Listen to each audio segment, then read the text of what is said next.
One of my biggest leadership regrets as a manager is that I didn't really embrace one-to-ones early in my management career. At the time, I had plenty of reasons. I told myself I didn't have the time. I told myself everyone seems busy and productive. But if I'm honest, the real reason was probably deeper than that. I was a relatively young manager, and part of me worried about what might come out of those conversations. What if somebody raised a problem that I couldn't solve? What if they challenged me on something? What if they expected me to have all the answers? Looking back, I completely misunderstood what a one-to-one was actually for. And that mistake meant I missed opportunities to better support and develop people in my team. And I'll come back to that story later in the video. What I've learned since then is that one-to-ones aren't about having all the answers.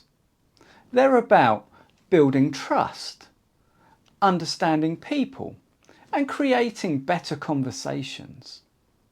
So in this video, I want to share why one-to-ones matter, the mistake many managers make, and a simple structure that you can use to make yours more effective. So let's get started. Why do one-to-ones matter? As managers, we often spend a lot of time managing work, targets, deadlines, processes, performance. But leadership is ultimately about people. And one-to-ones create dedicated time to understand the person behind the role. How are they doing? What's going well? What challenges are they facing? What are their aspirations? And what support might they need? Without these conversations, we're often making assumptions rather than gaining understanding.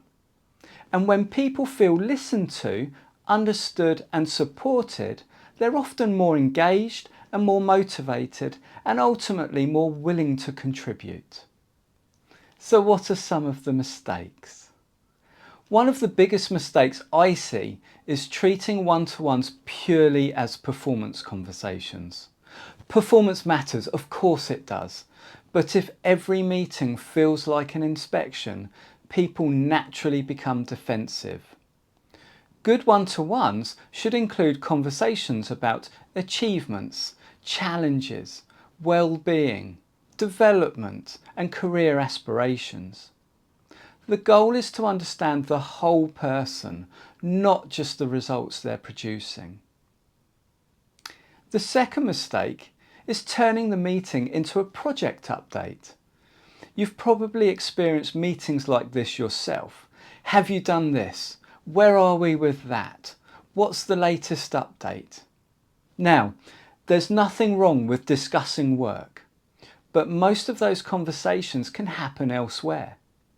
A one-to-one should create space for a deeper discussion. A conversation that doesn't normally happen during the rush of day-to-day operations. The third mistake is feeling that you need all the answers. This is the mistake I made. Looking back, one of the reasons I avoided one-to-ones was because I thought I needed to have all the answers. If someone raised a problem, I felt I should know how to fix it. If someone was struggling, I thought I should immediately provide a solution. What I've learned since then is that great managers don't always have the answers, but they ask good questions.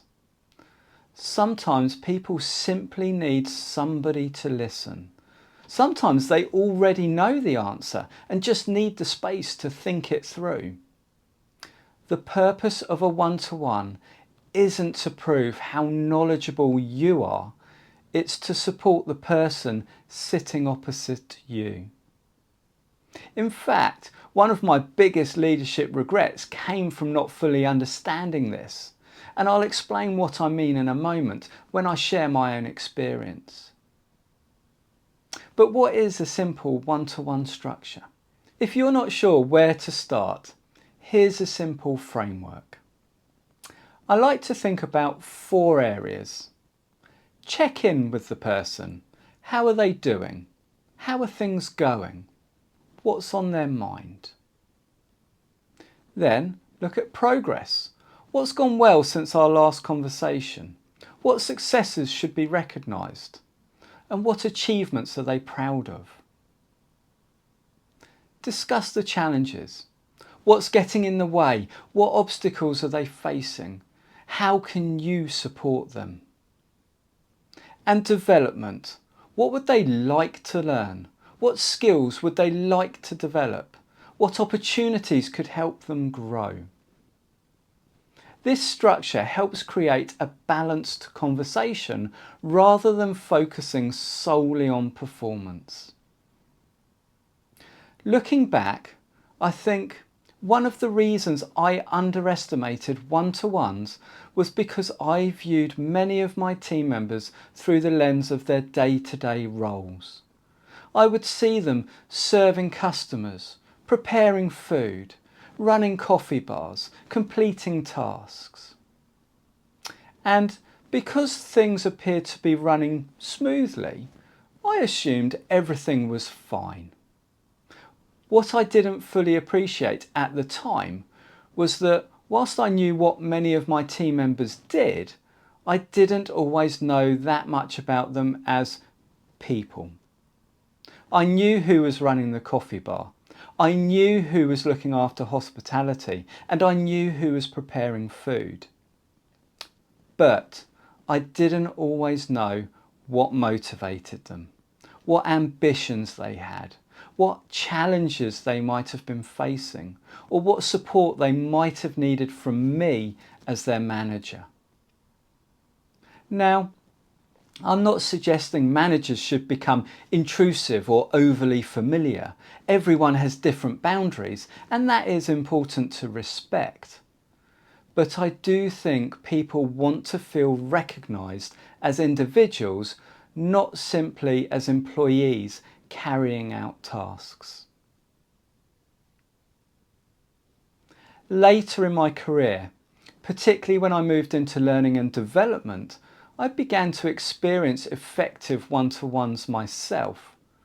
I saw how valuable it was to have dedicated time to discuss development, aspirations and challenges. I experienced the difference that a good manager can make simply by creating the space for a meaningful conversation. Looking back, I probably should have been having regular one-to-ones with my heads of department and encouraging them to do the same with their teams.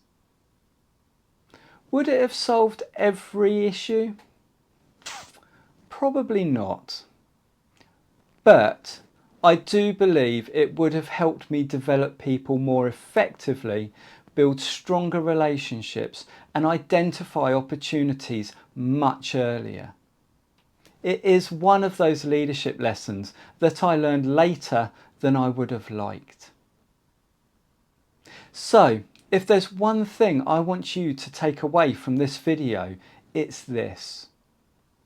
Don't think of one-to-ones as another meeting in your diary. Think of them as an investment in trust, an investment in development, and an investment in the people that you lead. You don't need to have all the answers.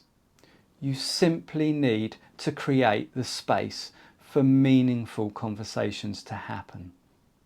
Have you had a manager who ran great one-to-ones? Or perhaps you've experienced the opposite? Let me know in the comments below.